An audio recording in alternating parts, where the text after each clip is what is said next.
Bonjour à toutes, bonjour à tous. Edouard Montaz, directeur de l'enseignement de Sean Clément en Europe. Aujourd'hui, je vous reçois une nouvelle fois dans mon laboratoire de golf dans le 16e de Putting. Et on va démarrer un nouveau format de vidéo ensemble aujourd'hui, qui va être plutôt sous forme d'épisodes et de petites émissions.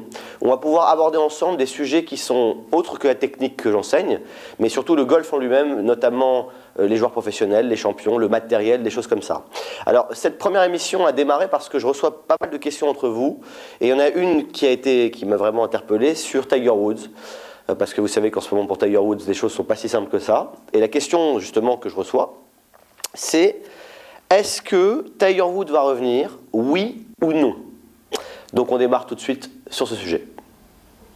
Excellente question, et on va commencer à répondre à cette question par pourquoi Tiger ne reviendrait pas. Je pense que c'est d'ordre technique. Tiger Woods n'a plus gagné de majeur depuis 2008. On sait qu'il a eu beaucoup de coachs, on va y revenir plus tard, mais l'histoire c'est qu'il a voulu rentrer dans un système de performance technique et d'avoir le swing qui est pour lui parfait pour pouvoir performer tous les jours. Malheureusement, il s'est perdu parce que pendant des années il a eu un swing très physique, très athlétique, où tout le monde trouvait ça génial d'ailleurs, la plupart des gens dans le métier, même des experts. Vous savez mon avis là-dessus. Et surtout, j'ai eu beaucoup de discussions avec des gens du métier, encore 2-3 ans, qui m'expliquaient que mon enseignement, avec les hanches qui tournent, avec pas de résistance du bas du corps, ce que faisaient des joueurs comme Nicklaus, Snead, Ben Hogan avant, le swing de l'époque, si on peut dire, on m'a dit que mon enseignement était trop old school. Sauf que l'équation, ce qui est rentré en compte après, c'est que Tiger Woods s'est blessé au genou, s'est blessé au dos, il s'est blessé pas mal. Et donc, maintenant, il revient vers un swing qui est beaucoup moins physique. Et donc, évidemment, le métier change d'avis en disant « Ah mais oui, c'est très bien un swing qui n'est pas physique. Pourquoi il ne l'a pas fait plus tôt ?» La vraie histoire là-dedans, c'est qu'il n'y a pas un swing physique ou pas physique, il y a un swing qui respecte le corps humain ou pas. Il y a une base squelettique. Vous voyez un joueur comme Bubba Watson, un joueur comme Nicklaus, qui tourne les hanches, qui ne bloque pas les genoux. C'est des joueurs qui n'auront pas de problème de dos. En tout cas, Bubba n'a pas de problème de dos. Et pourtant, il tape 320 mètres au drive et il est numéro 1 des grilles en régulation. En tout cas, il y a 2 ans. Et il a gagné 2 fois le Masters. Donc il a fait ses preuves avec un swing sans effort. Je pense que Tiger Woods doit vraiment, une fois pour toutes, rentrer dans un système de sans effort. Et même s'il a pris ce nouveau coach, Chris Como, qui est un jeune coach, donc tant mieux pour lui, il a pris partiellement un swing avec moins d'effort, mais il y a encore beaucoup de résistance. La seule chose qui diffère dans le swing de Tiger Woods aujourd'hui, c'est qu'il a un tout petit peu moins de squat, c'est-à-dire qu'il descend moins dans sa posture dans le backswing. Il compresse moins le sol, mais il le fait au retour. Et comme ses hanches ne tournent pas au maximum, dans tous les cas de figure, il ne peut pas générer assez de backswing pour swinger sans effort. Donc pour moi, le swing qu'il a aujourd'hui est encore beaucoup trop physique. Maintenant, deuxième chose, et ça, on parle de sa confiance, quand on parle d'un joueur qui a gagné 14 tournois du Grand Chelem, donc on parle d'un extraterrestre. Un extraterrestre qui est redevenu un homme, visiblement depuis maintenant quelques années, et qui aujourd'hui revient à son tournoi de retour et fait 5 grattes au chipping autour du green quand il fait les approches roulées. Il y a un problème. Ce n'est pas normal. Là, on peut dire que ce n'est pas normal parce que comment un joueur qui a gagné 14 tournois du Grand Chelem se demande aujourd'hui quelle technique au chipping il va choisir? Ça veut dire qu'il est rentré dans le mécanique. Donc à partir de ce moment-là, il n'y a plus de fin. C'est-à-dire qu'il pourra toujours changer un truc technique pour être encore meilleur ou encore différent. Donc, tant que ce joueur redevient mécanique comme il l'est, il y aura un problème. Et c'est là où on arrive au golf. Pour vous, le grand public, et pour vous, joueurs amateurs. Le golf est aujourd'hui surenseigné. La caméra est arrivée depuis 20 ans, vous le savez, j'en parle dans d'autres vidéos, et malheureusement a chamboulé ce sport. Parce qu'on a commencé à isoler des positions statiques, où on voyait des joueurs en haut du backswing, on prenait des photos en disant c'est ça un swing de golf. Et donc l'amateur qui va prendre des cours aujourd'hui, on lui demande d'être dans des positions avec des lignes sur les caméras. Mais ça, ce n'est pas comme ça que le cerveau travaille, neurologiquement, c'est prouvé. Le cerveau doit réagir à des commandes, à des tâches dynamiques qu'on lui donne pour pouvoir produire un mouvement physique. Donc tant que Tiger Woods sera là-dedans, il aura des résultats pour moi médiocres parce que c'est la même chose qu'obtient un joueur amateur lorsqu'il pense technique quand il tape une balle de golf. Et pour clore là-dessus, juste pour parler de ça, un joueur comme Sam Snead qui évoluait il y a une trentaine d'années, qui a été numéro 1 mondial, à l'époque où il n'y avait pas de caméra, il n'y avait pas ou très peu d'appareils photo, donc c'est des joueurs comme Ben Hogan aussi, ou Mo Norman, ou Nicklaus, 18 majeurs, plus grand joueur de tous les temps encore à ce jour. Il n'y avait pas encore la caméra autant qu'aujourd'hui, et toutes ces lignes, donc ces joueurs évoluaient à la sensation. Exactement comme Bubba Watson fait aujourd'hui. Je vous invite à aller voir sur YouTube des vidéos de trajectoire de balle de Bubba Watson, il n'y a pas plus golf que ça. C'est-à-dire que on dit que c'est le golf de Booba, non, c'est juste le golf, de travailler la balle des deux côtés pour jouer autour du parcours de golf. Et quand vous demandez comment il fait, il vous répond que c'est purement de l'instinct et qu'il est concentré sur la cible. Donc, la moyenne de score d'un joueur comme Sam Snead, sans la caméra à l'époque, une trentaine d'années, même plus pour certains, c'était 68 de moyenne à l'année. Ils avaient des clubs de golf beaucoup plus durs à jouer à cette époque, des parcours beaucoup moins entretenus, et pourtant, ils claquaient des 68 à tour de bras. Aujourd'hui, la moyenne de score de Rory McIlroy à l'année, je vous laisse regarder ce que c'est. Enfin, je vais vous la dire, la réponse c'est entre 67 et 68 aussi.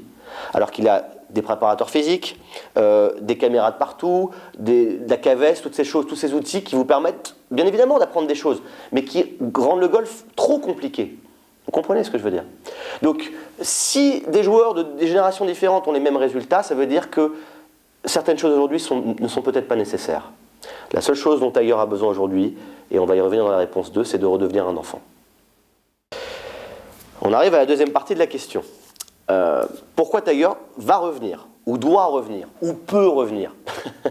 Ma réponse à moi, c'est qu'il va revenir, évidemment qu'il va revenir, parce qu'on a affaire à ce qui se fait de mieux au monde, sur le plan mental. Il faut savoir que Tiger Woods, pour la petite histoire, à 11 ans faisait déjà de l'hypnose. Donc c'est un joueur qui a des capacités mentales hors normes. Un grain de sable, puisque c'est une Formule 1, s'est mis dans le moteur, et évidemment, tout a été chamboulé. Mais quand je disais que Tiger doit redevenir un enfant, c'est exactement ce que Victor Dubuisson fait sur un parcours de golf aujourd'hui. C'est-à-dire, c'est la manière dont s'entraîne Victor Dubuisson.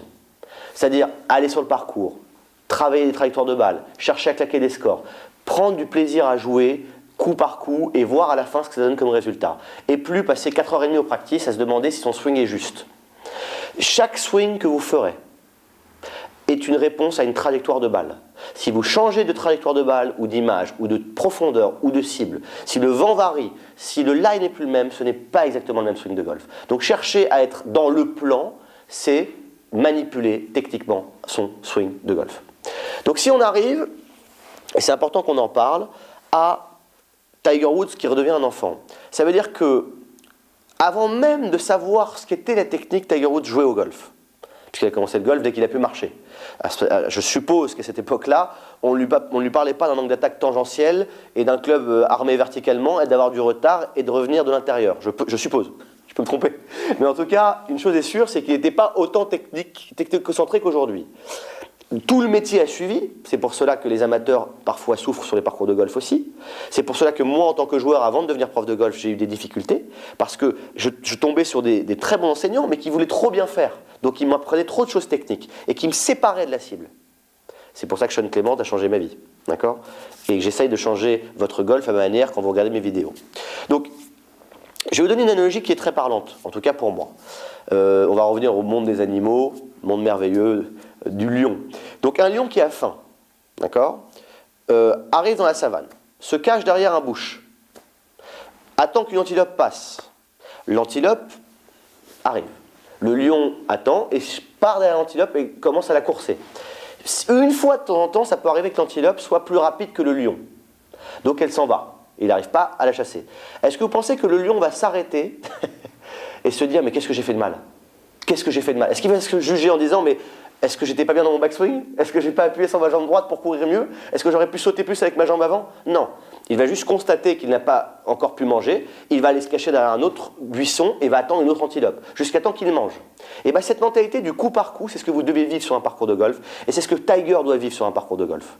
Que tous les bons joueurs vivent quand ils sont dans la zone. C'est-à-dire, j'ai un coup de golf qui vient proposer, je vois ce que je veux que la balle fasse, je vois les solutions, je prends en considération ce qui se passe autour de moi, j'exécute mon shot et j'observe le résultat. Je regarde le résultat, je ne suis pas en train de juger en disant c'est bien ou c'est mal. Dès que vous rentrez là-dedans, dès que Tiger Woods rentre là-dedans, il n'est plus en train de jouer au golf. Et le plus drôle dans cette histoire, pour clore tout ça, c'est que on a affaire à un joueur qui est multimilliardaire, qui a été le plus grand contrat de sponsoring de Nike. Peut-être que McIlroy est un peu plus, et j'en doute encore. Mais il a tout. Mais vous voyez dans ses yeux, quand il joue au golf, qu'il y a quelque chose qui manque, parce qu'il manque la victoire, l'appétit de la victoire. Et il n'est plus au stade de l'argent, il est au stade des titres. Alors, si je devais finaliser cette vidéo, je vous dirais que Tiger Woods, évidemment, va revenir. Mais que la seule personne qui peut aider Tiger, c'est Tiger Woods lui-même. Il a eu 5 coachs dans sa carrière. Peut-être un peu plus, mais 4 très connus. Butch Harmon, Ankani, Sean Foley et aujourd'hui Chris Como. Il a gagné avec 4 coachs, il a gagné avec 5 coachs, il pourra gagner avec 12 coachs. Parce que c'est lui le champion. Donc s'il ne trouve pas demain, dans son coach ou en lui-même, l'appétit d'un enfant de revenir et de dire « Ah tiens, une balle, un drapeau, j'y vais et on verra ce qui se passe », ce sera de plus en plus difficile, il va rentrer dans la mécanique. Et là, ce sera rendre le golf trop difficile pour rien. J'espère que ça vous intéresse cette vidéo. Évidemment, je vous invite à commenter là-dessus, poser des questions parce que je ne demande que ça de vous répondre pour pouvoir parler ensemble de golf. À très bientôt sur YouTube et continuez, le golf est avec vous.